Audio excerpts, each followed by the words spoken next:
everyone.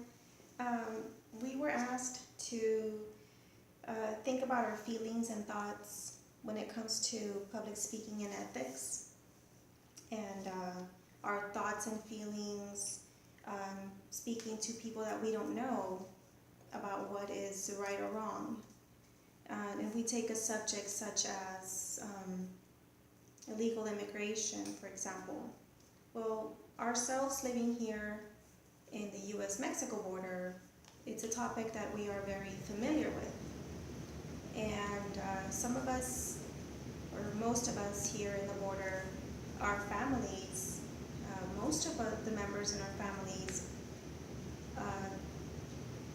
they are immigrants, and they have very strong ties still to Mexico and to their feelings about everything that concerns Mexico and the U.S. So even though they might have been, they might be citizens now, they still feel very strongly about how Mexico and Mexicans are represented in the media.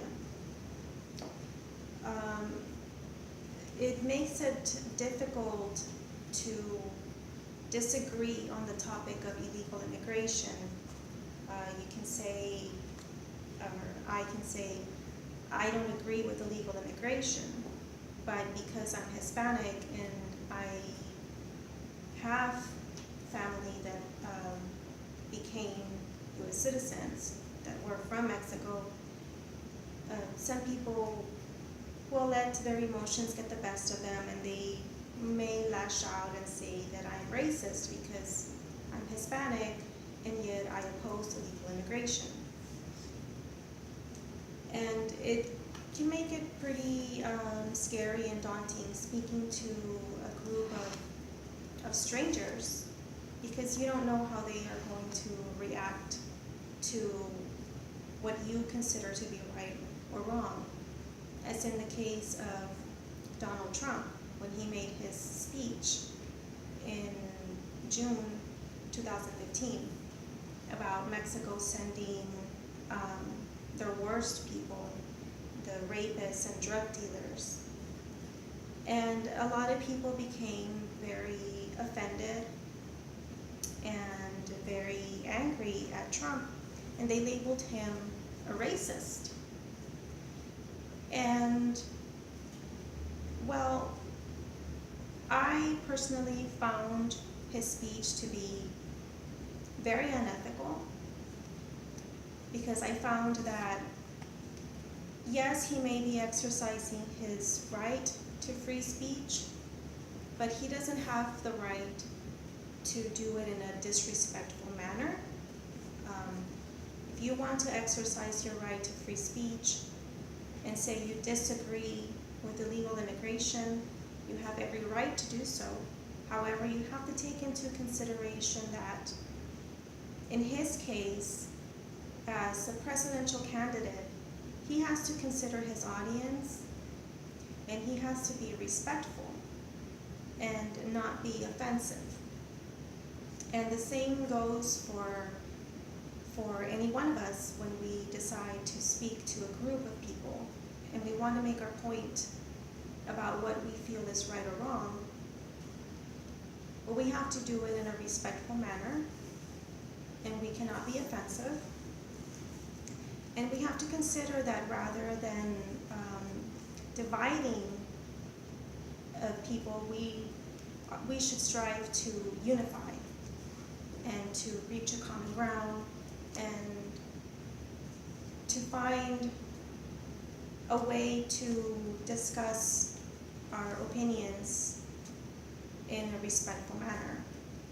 And so we were asked to take aside whether we agree or we disagree with Trump's speech. And I myself have broken down the statement into two parts.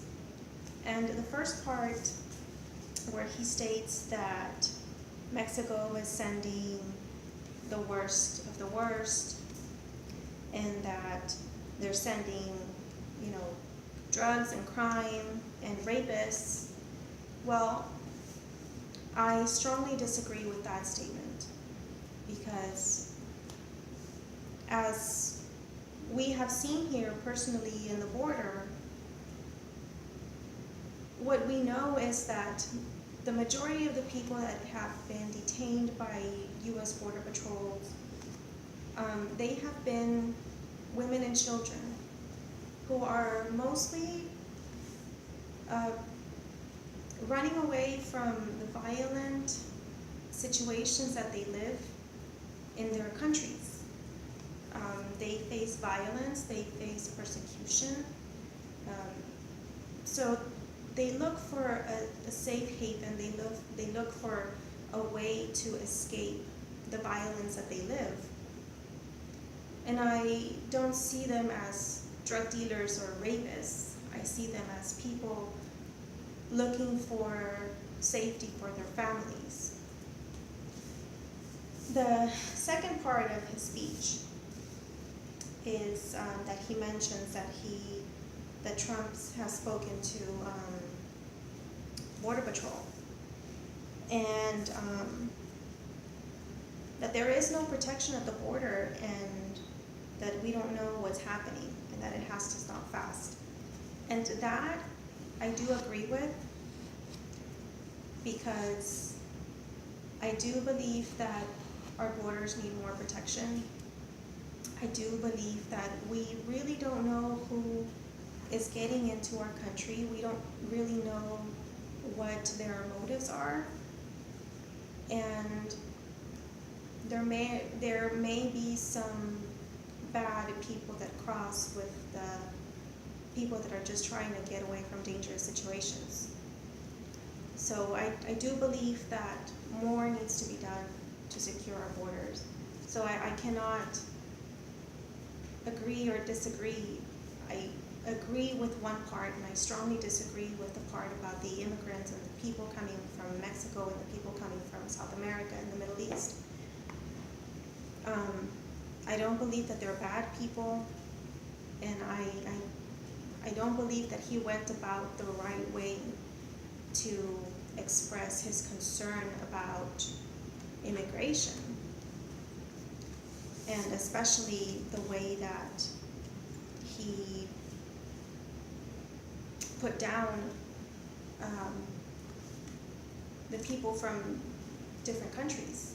And I believe that was completely wrong and unethical. So, to conclude,